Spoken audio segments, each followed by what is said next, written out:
Startups and tech giants around the world are competing to build the best humanoid robot. Soon, I'll be visiting projects like this in person and interviewing their founders. For now, let's run through all of the competitors in this space and see what they're up to. We'll start stationary and get more advanced as we go in no particular order.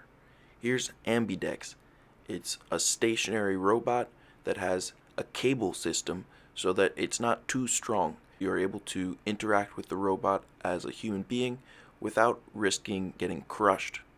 Ultimately, we want to see these systems in the workforce, so their ability to work alongside humans in a safe manner is paramount to their success. This system is teleoperated, which means they use some kind of controller or haptic device like you see pictured. This is different from full autonomy.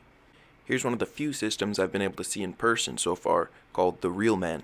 It was at the Automate 2024 show in Chicago, and it's pictured here sorting some blocks. On the screen, you can see the vision processing system it's using to assess the color. The Astribot S1 is controlled with AI instead of teleoperation, so you don't need a human controller. They've got it here working with food. In every kindergarten computer class, they teach you not to have food around computers, so it's particularly impressive when you see tech working in this kind of environment. The big question is how long it would last. Now we've got Kime by Mako, a robotic bartender that operates within an apparatus containing all the dispensers it needs to run a small business by itself. At first, I wasn't sure whether or not to include stationary systems, but this company makes it clear their ambition is to build a full humanoid robot, so it's best to start covering their story early. Armar 6 is a project over 14 years old from a German university. Back then, the robots were moving a lot slower, and I think they've improved some of the design too aesthetically. That said, even back then they had a great idea of how these robots would be trained. Here, the red robot is demonstrating its ability to mimic the movement of a person without any kind of controller. Another older system is Promobot, which is in the category of communication robots. Back then, language translation was a big deal. These days, AI handles that in seconds. SoftBank Robotics has two robots on this list, the first of which being Pepper. This is a stationary robot with two arms and a screen. Here it's pictured with an additional apparatus so that it can run a small ice cream business. It's unclear what the maintenance requirements would be or the longevity of a system like this, but it's certainly exciting to see. Now we move on to the humanoid robots on wheels. They don't quite have legs yet, although this company 1X does have a robot in development called Neo that will have legs. Eve is fairly advanced already. It's also able to navigate through a variety of doors and openings. Like many of the companies on this list, advancements in AI have allowed for new levels of software integration and capabilities that were previously untenable. As of March, Eve is now able to do tasks like clean things up and even fold clothes, which was previously touted as an impossible task for robots. 1X has been around for 10 years, and their CEO, Bernd, puts a high priority on safety. That's why the system has a soft body, so that if it hits something, it won't be damaging as metal or a hard plastic might. Now we move on to the tiny humanoid robots. I wanted to cover them all, but don't worry, things will get big and exciting soon. Small robots inherently require less materials and probably will operate with similar software, so operating at this level might be useful. SoftBank Robotics builds Now in addition to the ice cream bot we saw earlier. This is much smaller, but is a biped instead of a stationary system or on wheels. Here are two more tiny bipeds from Google DeepMind, a project called OP3. The interesting factor here is how they were trained. First, they watched real gameplay footage from soccer games. Then, they operated in a virtual environment, competing with each other to score goals, and through thousands of iterations, eventually they even picked up on strategies like defense. The simulations are all about trial and error to discover the most efficient ways to move. Let's compare the results of this simulation to scripted code that an engineer wrote by hand. It's wild how natural the learned code looks.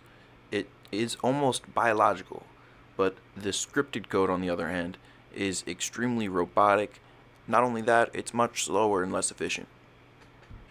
This pattern is repeated for a variety of tasks. In each case, the learned example is more competent than the scripted one.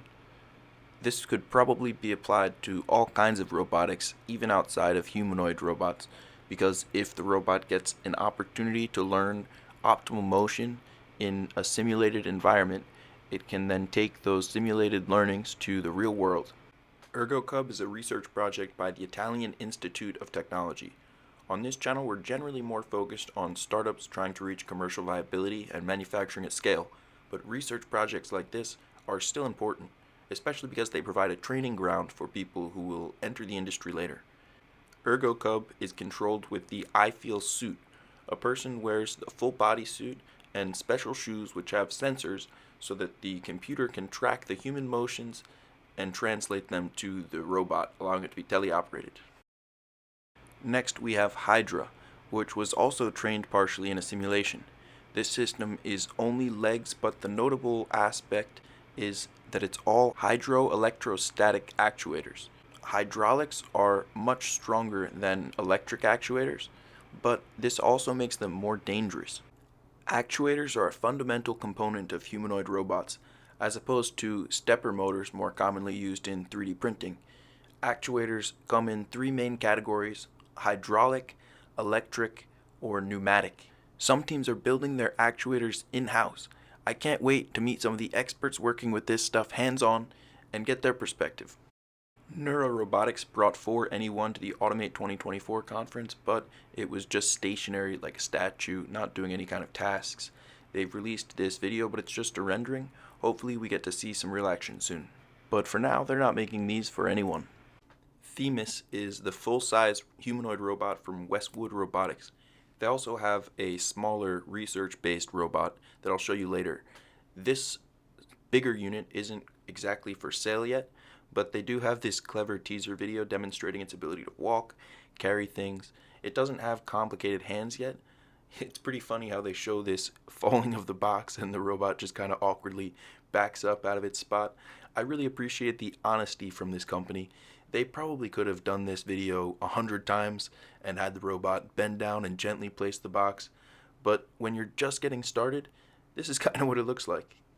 Their smaller system, Bruce, is available for $16,000, and they have a few different $2,000 bonuses if you're able to complete tasks like flipping and other complex maneuvers. For a bot that size, $16,000 seems pretty expensive. Nadia is a research project from the Florida Institute of Human and Machine Cognition, and as Floridians would, the first thing they're teaching it is combat. Here you can see it breaking some planks, and they've also trained it with gloves and pads, both hitting a target and also dodging. Once Nadia earns her black belt, she might have some serious defense tech applications, but for now, this engineer is being pretty generous with the swings he throws.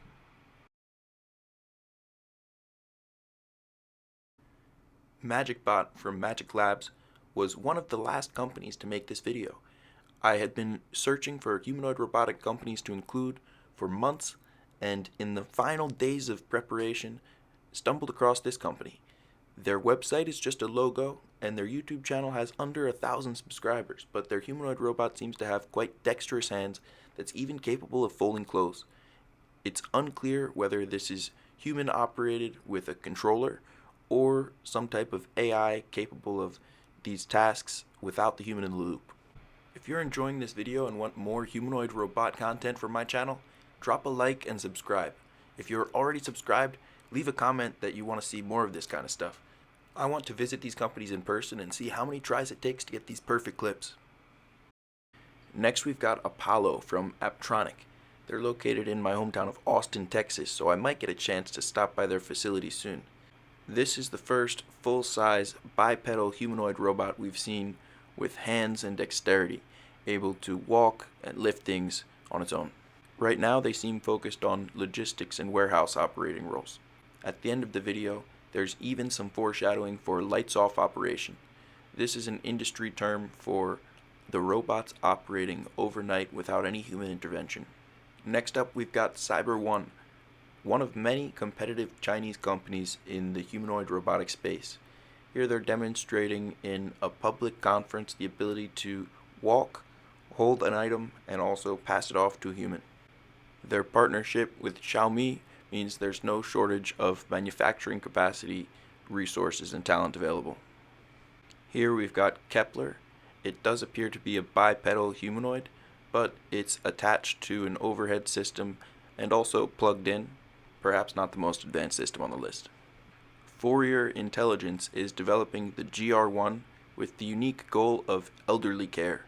I'm going to take a hardline stance here that many of you will disagree with, but I think that there's more than enough people on Earth for companionship, and these roles are much better served with real humans rather than robots. We need robot workers, not robot friends. LimX Dynamics is a collaborative organization with participants from many American and Chinese universities. Altogether, they've published over 130 papers on the topic of humanoid robots.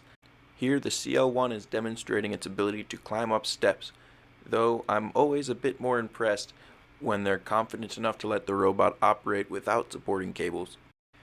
Xpeng is a Chinese auto manufacturer, and they've developed the PX5. It seems many auto manufacturers are trying their hand at humanoid robots. Perhaps the manufacturing experience they have will help in bringing a technology like this to scale once they figure out how to make them most effective. Not only can it navigate a dynamic surface, it's also able to use different navigation methods like this Segway. So instead of walking, it's just leaning forward and backward. Kind of a roundabout way to get a humanoid robot on wheels, but hey, it's pretty impressive. PAL was initially released by Talos 6 years ago, and lately they've been releasing new videos in the past year of it completing new tasks like navigating stairs and surfaces that are not flat. This is in anticipation of helping a system like this leave the warehouse and walk around in the real world. Other systems are already capable of completing this task, but for each one they need to go through these learning steps, kind of like a toddler, so that they're able to be competent in everyday scenarios out in the real world. Here we've got the MentiBot from Menti Robotics. It's an interesting system that looks much more lean than some of the other robots in this category. It's an AI-first company, and they hope that the system will be able to learn from people as a mentee. The arms seem quite long relative to the size of the body, and it notably has no head. Interesting design choices. Personally, I appreciate function over form. I can't wait to learn more about the advantages and disadvantages of some of the different form factors of these systems. Here they're demonstrating the MentiBot can take an object from a person, pass it over, and hand it back to a person. Over the past couple decades, progress in the humanoid robotic space has been relatively slow. It took Boston Dynamics so long to make a walking bot that to other groups it seemed impossible. But now, walking bots are springing up everywhere, and people are tackling more complex tasks. In the next months and years, things are going to speed up tremendously. Unitree, a company which also builds quadruped robots, makes the H1. It's a humanoid robot, bipedal. It just doesn't have hands. This system is able to navigate steps and complete tasks like turning around in the narrow scope of the top of these steps. I like how they don't have it attached to any cables. In the time I started preparing this video, Unitree also released the G1. It's their brand new humanoid robot, new and improved, and this one, as you can see, does include hands. It's weird seeing some of the odd robotic motions they're capable of. I'm sure Unitree has learned a ton from the H1, and they've implemented a lot of those learnings into the G1. It's able to take quite a beating and still remain upright, balancing itself after being punched or pushed. In the release video, they say it will be for sale for $16,000, though I'm not sure when it will be commercially available. They also demonstrate how it's capable of folding up for a sort of transport mode. It seems small enough that it could be picked up and moved fairly easily. That said, it's still over 75 pounds, so lift with your knees and maybe hit the gym if you haven't been picking things up in a while. Like we learned earlier in this video, systems like this are often trained in simulations. This robot was trained with reinforcement learning simulating motions thousands of times before practicing them in the real world. This next part is kind of intimidating. It's able to crack a walnut. I wonder what else it could crack. It brings up the question of safety. How strong should the robot be? It's impressive it's able to open the bottle without cracking the glass. Unitree demonstrates a huge variety of tasks in this video, but I wonder how many takes it took. Are they able to replicate these results in the real world, time after time? Figure is among the most competitive and compelling players in the space of humanoid robots.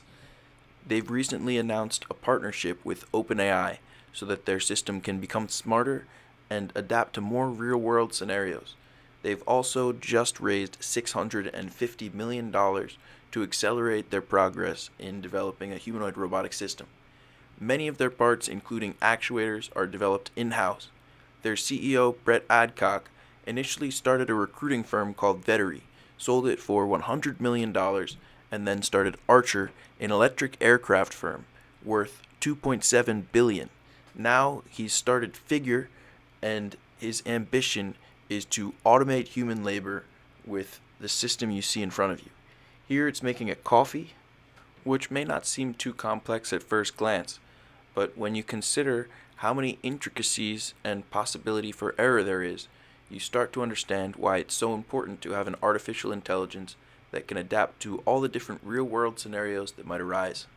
If you want to keep up with the latest advancements in software AI, their CEO Brett is a great follow on X. Every Sunday he posts a comprehensive overview of pretty much every major development in the AI software space. Seems like moving boxes will be the first job of many of these systems. Of course, now we have Optimus by Tesla, and Tesla is now on their third iteration of robot. They've been advancing quickly, initially unveiling the Bumblebee concept, then Optimus Gen 1, here's Optimus Gen 2, and recently on X, Elon even said they're working on a version that will have 22 degrees of freedom in the hands instead of 11 like the Optimus system pictured here. They've got it walking around the factory without any kind of special harness, and although the gait may look kind of strange, it's a significant improvement from the earlier walking in both pace and aesthetic. Tesla has two massive advantages when it comes to humanoid robots. They've got a hardware and manufacturing advantage, both in developing things like actuators in-house and producing them at scale. They've also got a software advantage because of the AGI behind FSD. If the software can understand the world around it, it can navigate through it without causing any harm. Finger sensors allow egg handling without cracks. Considering how much manufacturing Tesla does, they know as well as anybody which roles are important to replace first, or which roles might be most suited for a humanoid robot to complete. Here they're teaching a humanoid robot to place electric battery cells from a rack into a container, and it's being taught by humans which are completing the task next to it. This footage is autonomous in real time and has some degree of artificial intelligence to the capacity it's able to correct when it makes a simple error. Here you can see it's fumbling with a battery that wasn't quite in the right spot. Training was conducted by hooking people up to gloves and a headset system so that they could teleoperate the robot through the task. After sufficient teleoperations, the robot is able to do the same task without the person. Some online commenters have mocked this task, claiming that battery placement could be done by a cheaper 2-axis robot, but it's only demonstrating early capabilities in a simpler environment. Things are going to get complex faster than you can imagine. Phoenix has been developed by Sanctuary AI, again with a very high concentration on AI capabilities. Here it's demonstrating potential medical applications. AI is important in these systems because many simple tasks require higher orders of reasoning. For example, just emptying a simple grocery bag requires an understanding of the space available in the fridge relative to the objects being put inside, which objects can be nudged, moved, adjusted, and what might be fragile or brittle. They call their software Carbon AI, and it's developed in-house, designed to blend the benefits of symbolic and neural reasoning while mitigating the challenges of both. I'm not a software guy, but my interpretation is that means they're using cameras to understand the world around it, and also some type of language model which has an understanding of different objects and their meaning in society. UB Tech makes a whole suite of robots, the humanoid edition being called the Walker S. It's capable of complex tasks like folding. This Chinese company has integrated a language model so that you can interact with the robot by talking to it and get basic responses. At a later point in this video, they even ask what pants might go good with the shirt, and the robot replies a dark color would be nice. If you look closely, you can see the top left corner of the shirt is not quite folded perfectly. Considering they left this in the final cut of the video, I imagine this took many tries. This robot has also been introduced to automotive settings where it's been employed as an inspection bot, testing simple things like the seat belts. Cars and humanoid robots seem separated by the hip. Almost every major auto manufacturer is either building, buying, or partnering with some type of humanoid robotics. The Walker S is pictured here installing finishing touches, the logo on the hood of the car. Toyota's also got a contestant in the humanoid robot race called the THR3. It's demonstrated having teleoperation with a person wearing the typical goggles that we've seen other companies use and gloves set up with integrated arms to control the robot. It's able to do dynamic tasks like manipulate this rubber ball without losing grip on it. It seems this is much to the credit of the operator, as they haven't demonstrated AI capacity to complete tasks on its own volition yet. The University of Tehran is among the groups working on humanoid robots for an extended period of time. This experience has culminated into Serena 4, their latest iteration of humanoid robot that seems to be able to copy human movements to complete a variety of tasks, which include drilling. This is particularly exciting for long-term subscribers of this channel because they know automation in construction is my primary concentration. I ultimately believe that humanoid robots are going to be really important on construction sites around the world, especially in areas with skilled labor shortages. So seeing a robot that can drill is one step closer to that construction automation dream. This robot's also able to write its name about as well as I can. With some handwriting in construction classes, this could get interesting. Here's the Robonaut 2, another project over a decade old, which they supposedly were going to send to space to help the astronauts, though I couldn't find any footage of the system operating in space conditions. Digit by Agility Robotics is starting with logistics and warehouse tasks, mostly picking and placing objects with its claw-like hands. They've made a deal with Amazon where they're testing its capabilities in their logistics departments. Amazon employs over 750,000 robots, and every year they've been accumulating more and more. An interesting aspect of this system is the reverse folding legs. Instead of bending forward, the knee bends backward, and there's an additional support structure from the back of the knee to the gluteus maximus. Finally, the OG of the humanoid robot space as we know it today, Atlas by Boston Dynamics. With hydraulic actuators, this system was among the first humanoid robots to walk and by far the most capable that people had seen in the past decade. It was capable of dynamic motion, flips, and a variety of surfaces. Boston Dynamics was purchased by Google, then sold to Hyundai, and last week when they announced that Atlas would be retiring, it was really a sad thing to see them giving up. But it turns out they weren't giving up on humanoid robots, just hydraulic actuators. They would move to electric actuators in Atlas 2 for their back-drivable capabilities, which are much more applicable for the human tasks humanoid robots will be replacing. I can't wait to see what Atlas 2 has in store for us.